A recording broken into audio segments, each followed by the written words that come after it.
Jersey-based photographer, and welcome to Diana Prince Lives Next Door. This series is dedicated to the remarkable women I met along my journey as a photographer and business owner who make this world a better place through their limitless contributions. I want to acknowledge their power, I want to celebrate their beauty, and I want to shine a spotlight on their daily heroism. Today's Diana Prince is Laurie Kopp Weingarten.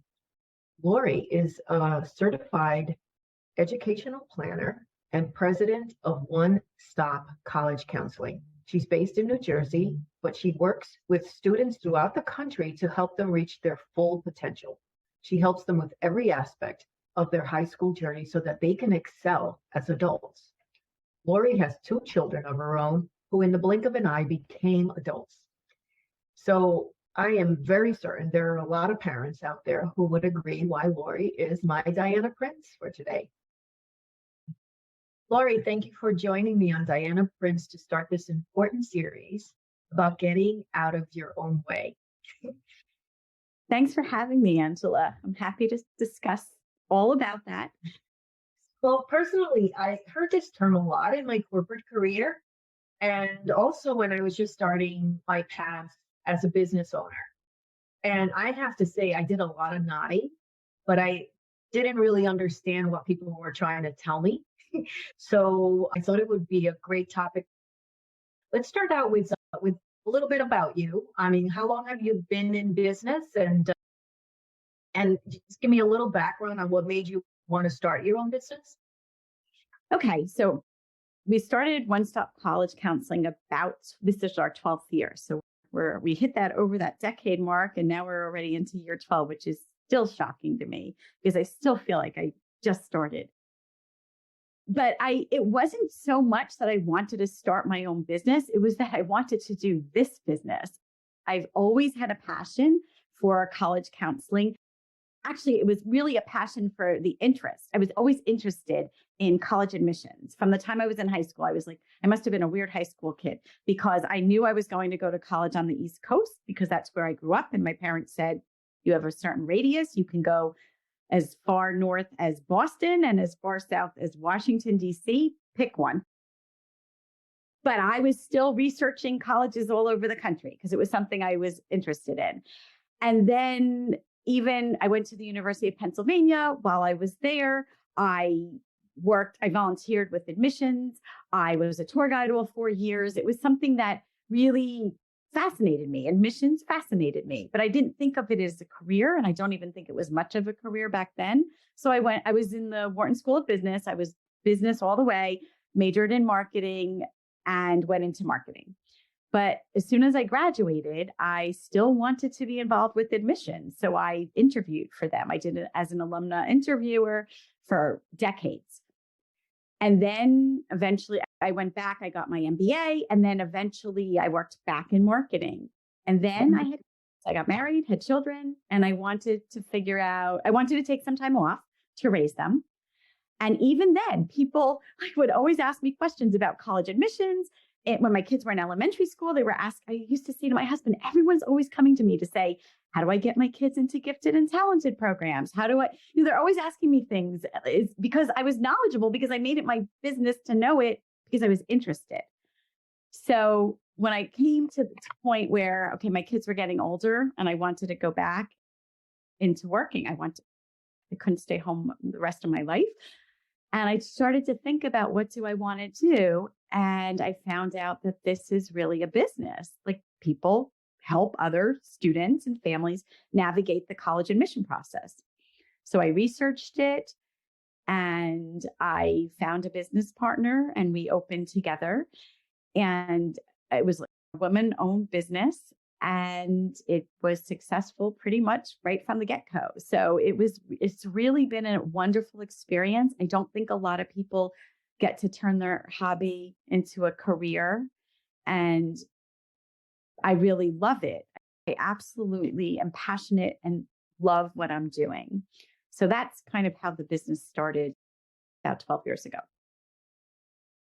We could have a whole conversation on that. I want to know what you found fascinating about college admissions. It's daunting for a lot of people. So I can see why you had the immediate interest. So but that's another conversation. Yeah.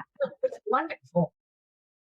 So in terms of, since our conversation today is about getting out of your own way, I mean, obviously you didn't have that in terms of your passion for wanting to do what you do. But in your business, I mean, let's, do you have a story when you were in the thick of your business, and maybe I'm sure you'll give us some background on it, like if you, when you first got started, do you have a story that you can share with us about getting out of your own way, something that you were doing that wasn't working for you? Yes. So I didn't hear a lot of people saying, get out of your own way. I was very busy doing everything. And as much as I absolutely love what I do, I didn't always love when my friends were going out to dinner and I couldn't go because I was in the thick of my business, or they were planning a vacation together. My family was planning something and I had to work it around my business. I mean, that's typical, but my business was taking over my life because one, I was really interested in it. So it barely seemed like working, but I was doing it all the time. So I have a couple stories, but it was hard for me to come up with one story, but I'm going to tell you a story. And it's kind of based on that adage of, if you want, that old saying, if you wanted something done right, do it yourself. That's me. Like, I wanted it done right. So I wanted to do everything because then I have total control over the outcome. So I was attending a conference for professional independent educational consultants, and they brought in the people running the conference brought in really well-known entrepreneurs. And one of them was a woman, very successful and in another field. And she was speaking to all of us. And she said, how many of you are working in your business instead of on your business? And I'm like the worst offender, always in my business. Even though I have a strong business background with my education, my MBA and everything, I did most of us do what we like best. And what I liked best was the counseling and working, not the business aspect of it, even though I'm trained in business. I thought, I am doing things that I shouldn't be doing. I know what my competitive advantage is. I know how I'm different from other counselors. I know how to get success. And yet sometimes I'm doing really mundane things because I like doing them and I know they'll be done right. So it's kind of an interesting story of what happened when my kids were in high school. They had to do these mentorships. They were in specialized high schools and they had mentorships, and they needed an outside company to hire them for this mentorship. It's very time consuming, and they were having trouble finding somebody. And both of them finally, they're 2 years apart, but each one went through this and they found somebody local who would actually spend the time with them to do this mentorship. And I was so grateful that somebody in a local business would give up their time. So I felt that I eventually was asked by a high school, would I mentor a student? And I thought, you know what? I have to give back to my own kids. Got somebody out of the goodness of their heart that took the time out to do this. I'm going to do this. And everybody was telling me, like, what are you doing? You have no time. It was 3 hours a day, every day for about 2 months. And they're like, are you insane? You don't have time to do this. And I said, I'm doing this. Some people help my own children. I'm going to help another child. So this is the story. I took a little bit of a long time getting to it, but in the beginning, the first day or two, it was 6 hours of over 2 days of me not getting much of my own work done and staying up very late trying to get my work done.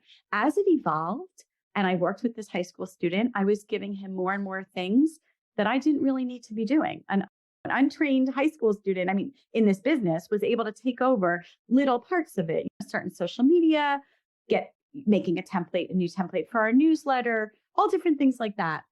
So when it ended, and by the way, I'm still in touch with this student because we developed like a friendship over the years.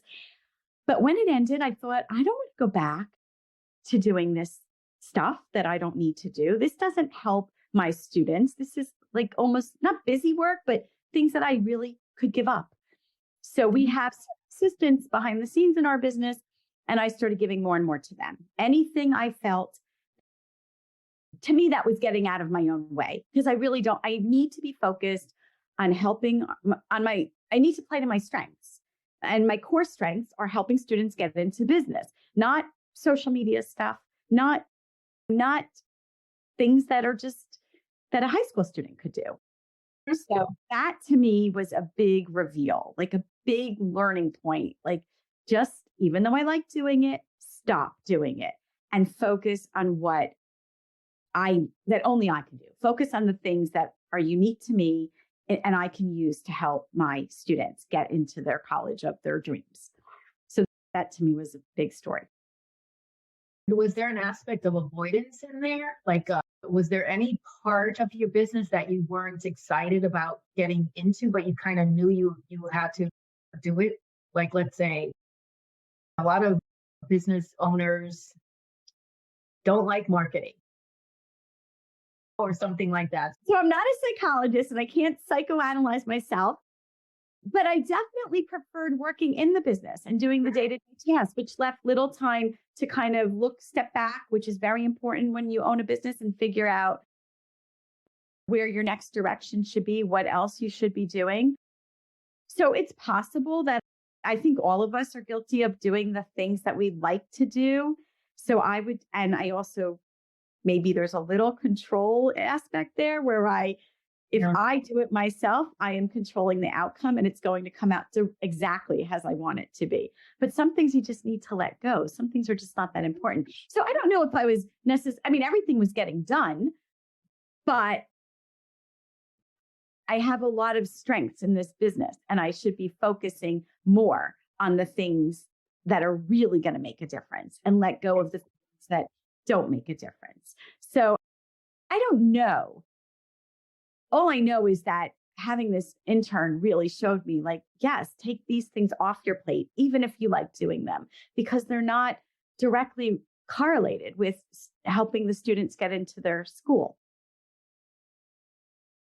And is that when you realized it, that you were spending your time somewhere where you shouldn't at that point, like after the mentorship ended?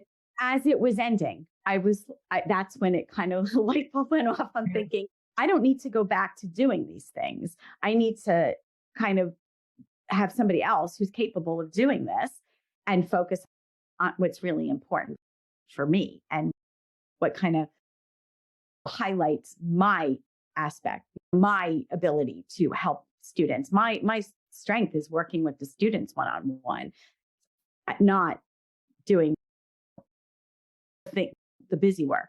So that was one area of, And then there was actually another, I'll tell you briefly, but there is a part of the business that I really have always loved, which is doing the mock interviews. So when students are about to have college interviews, and again, not all colleges do interviews, but many do.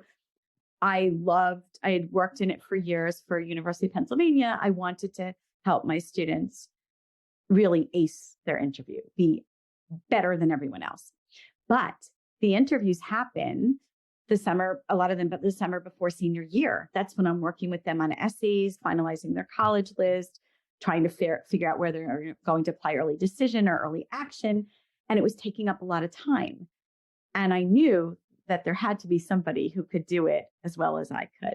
So I found somebody who also interviewed for the University of Pennsylvania for decades, so similar background, who was doing it for high school entrance, right? So for students who are applying to private high school, if there's an interview involved, who also worked in the field for years. And she was only working part-time for the high school. And I had met her in another capacity. And I felt like, and I know her work is really good. She's trustworthy and she's wonderful. And I thought, you know what? Let me try giving this part of my business to her. She has the same background I have. I trust her. She can do it. And I did train her and I told her exactly what I wanted her to do and the points I wanted her to go over and all of that. But she was very experienced and she was able to handle it. And the benefit is when a student does an interview, they're interviewing with somebody they've never met before. They know me, working with me since 8th or 9th grade, most of my students. So this was really a benefit that they were going to do an interview with somebody they never met before, just like it really mimics the actual college interview. So it works. It's been working out great. She's taking a lot of time off my plate. She is giving me a very detailed summary, and we discussed how the interview went. So I'm completely up to date, but I'm not spending time prepping for it and doing it. So that was another area where I was able to, reluctantly at first, but it's been a beautiful relationship with this woman, and it's worked out very well. So another area where I that if somebody else can do a part as well as I can, let them do it. And that's been another area that's really worked well for us. Okay, that's fantastic. So, what are the biggest benefits? I know you said that you were able to focus on your business, but are there other benefits resulting from the changes that you've made? Well, I mean, I think the biggest one is what I said, that I'm really focusing on my core strengths. So it's freeing up time for me to work with the students in other ways. Like a lot of students need tremendous help on their essays. First of all, high school English, they're not prepared sometimes to write as well as they should be writing. And they're not always, a lot of high school kids, unfortunately, are not ready. They're not really college ready for the level of writing that's expected of a college student. So I don't just help them with their essay, I actually teach them a lot of things about writing. But that requires tremendous time.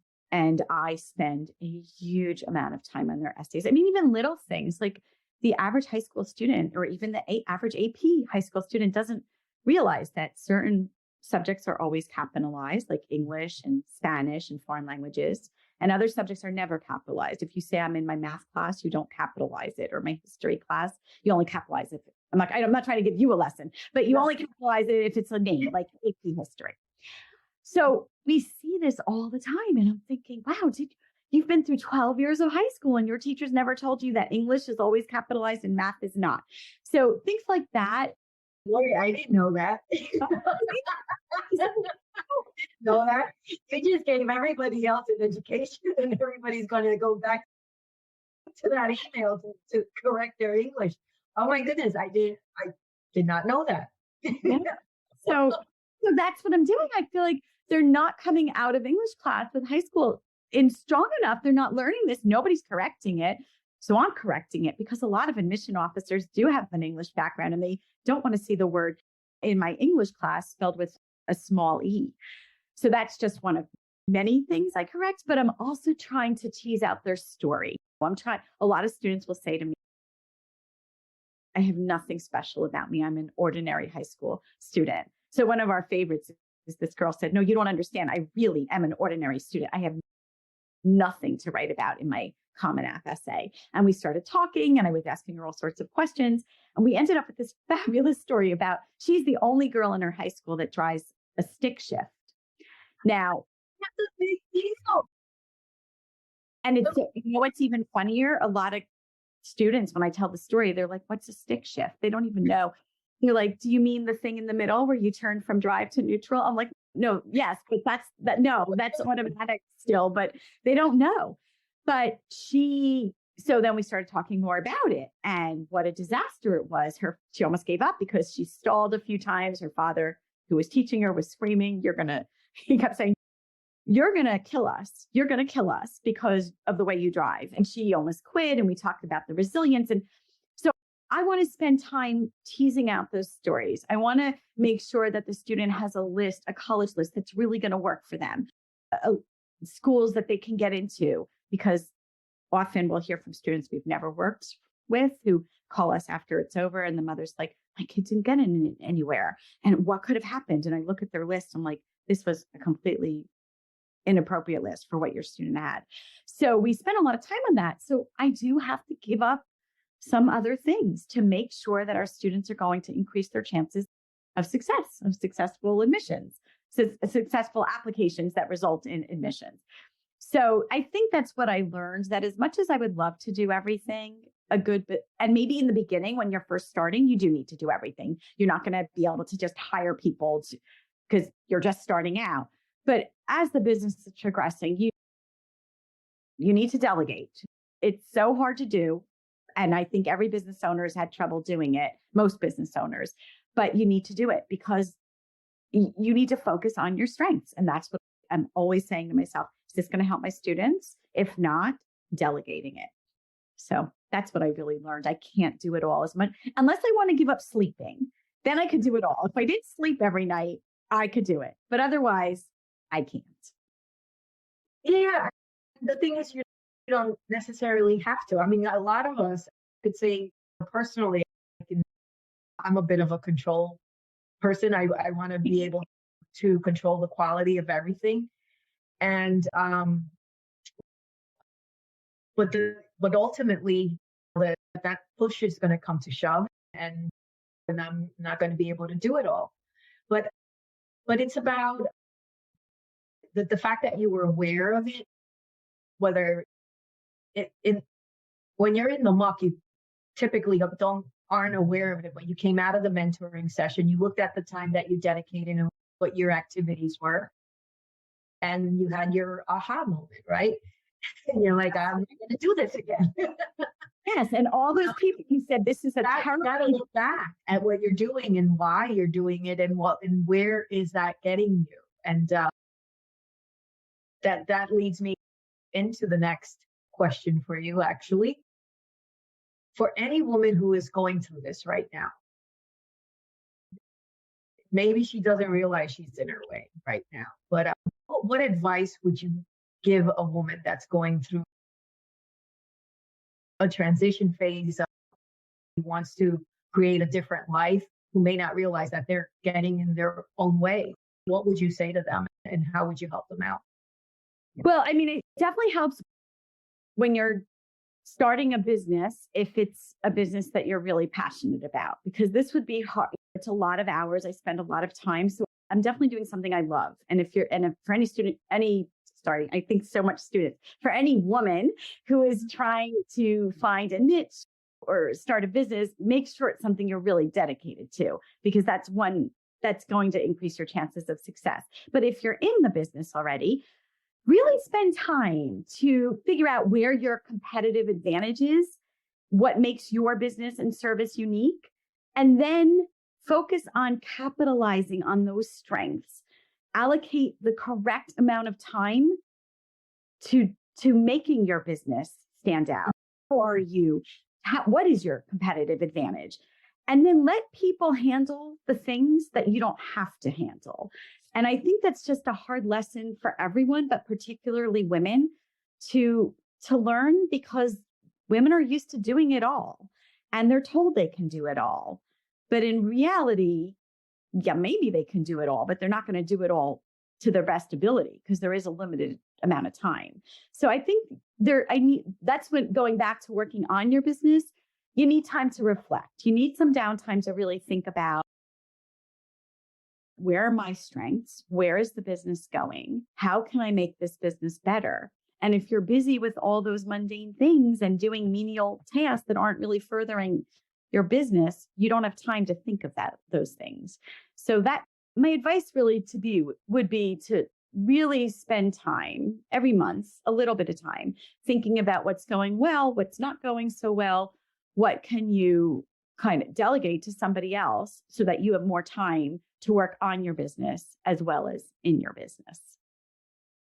I like what you said there, that we as women, we do it all. So we think we can do it all. I like that, because that's one thing to be aware of, is that you are hard coded to do it all. So be very mindful of where you're spending your time. So thank you for that, Laurie. We're going to close out our chat for today, but the goal is to inspire women to take action. And the first step of that is awareness. And even when it comes to getting out of your own way, you got to know when you are. And Laurie, thank you for sharing your story with us today. Thanks, Angela. This was a lot of fun. I really enjoyed our discussion. Thank you. If you want to learn more about Laurie and her company, you can find her website in our description. So please do click on it and reach out. Okay. Thanks, Angela. Take care, Laurie. Bye. Bye.